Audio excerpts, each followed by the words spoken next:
Hi, this is 365801 and this is a reviewing male romance review video.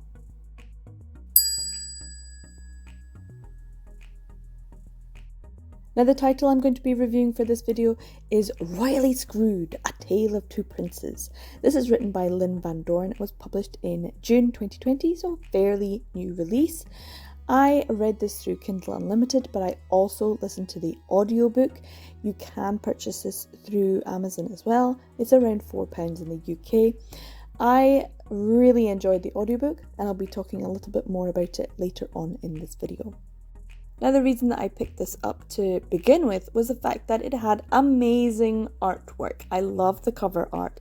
A boy in a bow tie with a crown and the title Royally Screwed. Yes, sign me up. I had just finished reading Red, White and Royal Blue, and although I enjoyed it, it didn't go all the way for me, and I was hoping that this would be something that would, as it was specifically in the male romance section rather than the very popular title that Red, White and Royal Blue had become. Honestly, going in though, I knew very little about this other than it was male romance, it was about two princes, and there would definitely be some adult fun. That was it. That's all. So yeah, even though I had not read the summary of this book and I did not know what the plot was, I at least knew some aspects that would help me towards achieving my reading goals for the year 2021. The first one being the Buzzword Readathon. For the month of June, it's a thematic month where they look at names and titles. Titles being Mr., Mrs., Doctor, King, Queen, that kind of thing. And so this one would help for me to achieve the June buzzword. The second point is prose. It is a prose story. It's been something that I want to work on, reading more books rather than just focusing on manga. So this was going to help me in that way. The other thing is I do not read enough ebooks and audiobooks, and this comes in both ebook and audiobook form. I really enjoy reading both the ebook and listening to the audiobook, and this was one that I think made me fall in love with audiobooks. And number 4, obviously, it's male romance. As I said, I have mainly just read manga with the occasional yaoi novel, but not really branched out a lot into male romance. So for the year 2021, reading more male romance was definitely one of my reading goals.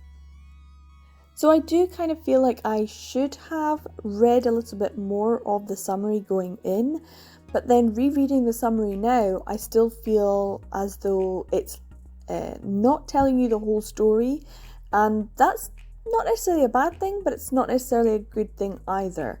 Anyway, I'll just read you the summary so you can know what the book's about. It starts with, take one betrothal gone awry, add one doomed arranged marriage, and you just might get one unexpected romance. That's a very simple summary, and then there is a little bit more information. So Prince Angelo is destined to marry Prince Yuri. Never mind that Angelo isn't gay, and didn't choose to be saddled with a moony-eyed princeling who is determined to ruin Angelo's life. Then one day Yuri goes too far, and Angelo has to take matters into his own hands. Prince Yuri is destined forever to pine after Prince Angelo. Arranged marriages are archaic and awful enough without being stuck for life with someone you want who will never, ever in a million years want you back. Still, for someone who claims to want nothing to do with Yuri, Angelo is surprisingly possessive. Two men thrown together by fate and scheming parents shouldn't have a prayer of finding a happy ever after, but fate can be fickle and love can exist where you never thought it could. So the summary doesn't really tell you too much more than the fact that there is a prince called Angelo and a prince called Yuri, that they've been betrothed to one another, whether they like it or not, in a diplomatic political marriage, and they just have to try and make the best of the situation. And of course, that they're going to fall in love. That's just obvious. And this is the exact premise that sold me on this story. I was like, yes, sign me up. I'm going to enjoy this. And I did. I loved it. I absolutely loved it. I loved it so much that I have, in fact, read it 3-4 times this year already. There are reasons why, and I will go into the reasons why. But just know, I love this story, and I absolutely love these characters as well. But there were a few things that I do think need to be mentioned before I go into all the reasons why I loved it. So even if I really love a work, I do think it's important to recognise other people's criticisms, and they are justified criticisms for this particular work. They're the kind that take it from a 5-star to a 4-star for those individuals. And I do think I should point them out here. I am doing a review, it's important.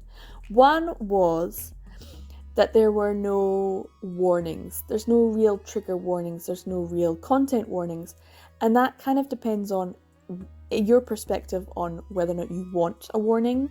And for some people, they don't want it because it spoils some aspect. And if I had been given the warning, I would not have had the shock that I did when I got to a certain point in the story and spanking occurred.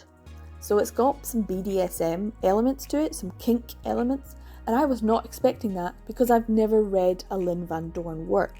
Now that I've read more of her works, I'm more aware that she has that in almost all of her stories. And I did not know how okay I was with that until I read this story. So I do have to say, it kind of opened the door for me. I was like, oh, okay. And yeah, I'm fine with this. But it was shocking because it was the first time I'd kind of encountered it and enjoyed it. I'd never been on the lookout for it. It wasn't something that I thought I would enjoy reading, but it was very enjoyable in this particular story. But if you do not like kink, if you do not like this, or if you've never come across it and you're appalled by it, then you would not enjoy this story. But if you are kind of like, oh, okay, that was new, that was different, like me, you might end up falling down a rabbit hole. So I also think there should be a warning there, just in case. So yes, there is spanking in this story. It turns out Lynn Van Dorn has kink in almost all of her stories. So just be warned, she does have that in this story. Some people would have preferred the warning beforehand, and so they would go in and feel like this was too much and they weren't used to it, or they did not like that aspect. One other thing was that there is an abusive relationship, so that might be something that some people need a warning about, especially if it's a trigger for them. Other people just don't like having an abusive relationship talked about in a work. They just want the fluffiness, and that's okay too. Everyone, has their yums. Some people have their yucks. That's just how it is. So some people would find a trigger warning or some sort of content warning appropriate for this work for those two reasons, that there is mention of an abusive relationship and there is mention of kink. I, on the other hand, was totally fine with both. Even though it kind of came out of nowhere, and I was very surprised about when it did, especially because I think they were like 16 at the time, and I was like, whoa, what are you doing? And also, why is this hot? I was watching 1000 Autumns, the Chinese animation, at the time of reading this, and that had also opened a few doors for me. So this was at a point in time in my life when I was kind of discovering some things about myself, and I'm kind of glad about it. So thank you very much, Lynn Van Dorn.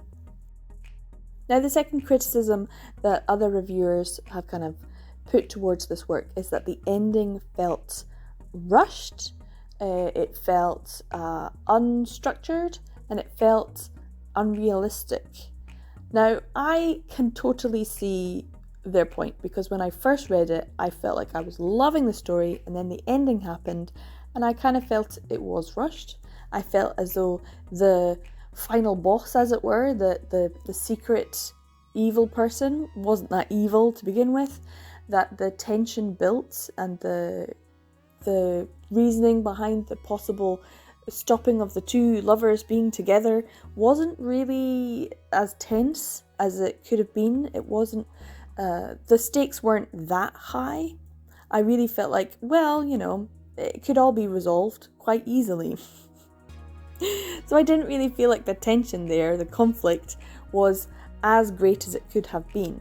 Now, one of the other things was that someone said there's a bad guy in this and he should have just been arrested by the police in the UK and he can't just leave the country and get away with it, even if he is rich. Well, yes and no. I kind of feel like that's also something that rich people can do. So yeah, I could probably see someone of the aristocracy who has a lot of money just fleeing the country and getting away with it. And that's how it ended. And so yes, I was a little bit disappointed that not everyone got their comeuppance, even though they said, don't worry, he'll get his comeuppance. And I was like, will he? I don't know. Now I say that when I first read it, that's how it ended. But I have since signed up to Lynn Van Doorn's newsletter, and on her website, once you sign up, you get access to a lot of short stories that she's written for her other works as well, including this one that's like extras that you can read, and I love a good extra. And so I read some of the extras. One of them, for Royally Screwed, does deal with that specific criticism that other people had said, like, where's the comeuppance for the bad guy? What happened to the bad guy? You know, the person who was in the abusive relationship, who should have been charged with assault, should have been charged with attempted murder at some point. Yes, it gets that serious. So I like the fact that she dealt with that character as an extra that you have to sign up to her newsletter for. So if you do read this, go ahead, sign up for her newsletter, then you get access to the website and you get access to all of these extra stories, which are just delightful and fun. And also, it deals with one of the other princes, the brother of Yuri, Archie, and he is just a delight. I love him as a character, so I was really happy that he was the one that hunted down the bad guy and got him back for what he did. Now it's time to talk about all of the things that I absolutely loved about the story, because I absolutely love the story. The first one is that it is very well written. I did not know anything about Lynn Van Doorn. I didn't know what kind of writer she was. Nothing. I was just picking it up because there's a pretty boy in a crown. But her writing is so fun and so witty. And if something is witty, it's fun and intelligent together. And so witty is probably the best way to describe Lynn Van Doorn's writing. I really enjoyed the way that she used all of the same kind of things that I liked about Red, White and Royal Blue. You know, that she used text conversations. She would have one perspective and another perspective. She would bounce between the two characters, but that the two of them would interact in a way that was snarky and playful and romantic and sweet. Everything. It just touched all aspects of writing, and I really had a good fun time. It was funny, laugh out loud funny, but also beautifully sweet and also incredibly hot and sexy. It was everything, but also well written, easy to read. So fast, like you can read it really quickly. There's no barrier to enjoying the story, in the same way that with Red, White and Royal Blue, there was a distinct barrier. I did not like the tense usage. There were things that I didn't really like about the way that it was written. Even though it was well written, there was aspects that I didn't. There's no issue with Lynn Van Doorn's writing. It is so fast and easy and so enjoyable, so witty. I cannot rate it highly enough. I really enjoyed it. The second thing I loved was the fun characters. Angelo, or Angel as his nickname is someone who is very much hashtag relatable with his lactose intolerance and his inability to eat what he wants because he has to watch his figure, and the fact that he is kind of in denial about his sexuality, or not necessarily in denial. Well, no, he's definitely in denial. But about certain aspects of his sexuality, I should say. Not his full sexuality, just aspects of it. He is funny, he's witty and intelligent, but also, you know, he doesn't always make the right choices. And that's, yeah, relatable. It's fun to be around him. He seems more down to earth. Yuri, or Euripides, they both have terrible names. It's fabulous. It's exactly as it should be. Yuri, he is beautiful and he knows it. He's always been beautiful. He's always known it. But he's also desperately, desperately in love with Angelo and has been since forever.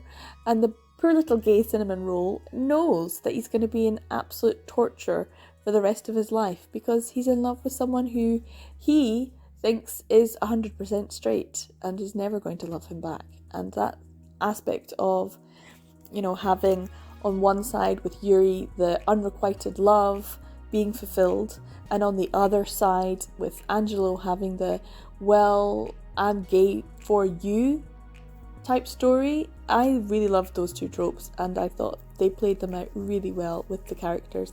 I also loved the supporting characters. I loved Jackie as the best friend, who's snarky and sweet, even though she probably doesn't want anyone to say that she's sweet.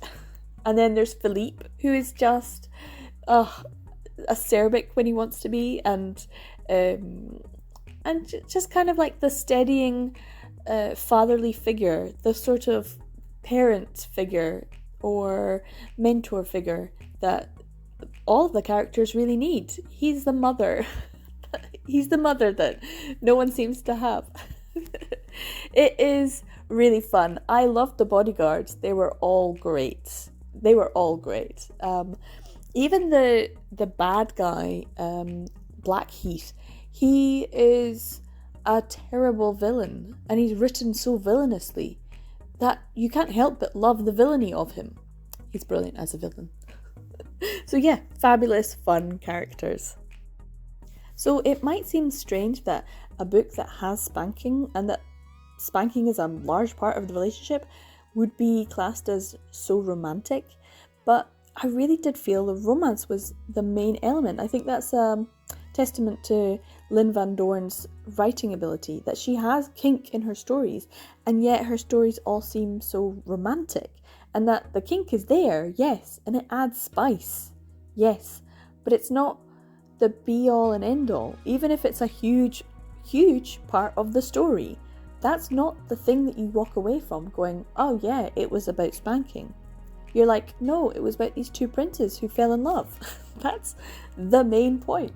So yeah, it's really quite romantic. I love the fact that it goes from their childhood, forced proximity, childhood friends, having to put up with each other, being snarky teenagers, having to deal with each other's shit, and yet coming out of it as being sort of a sad, like, quiet desperation between the two of them.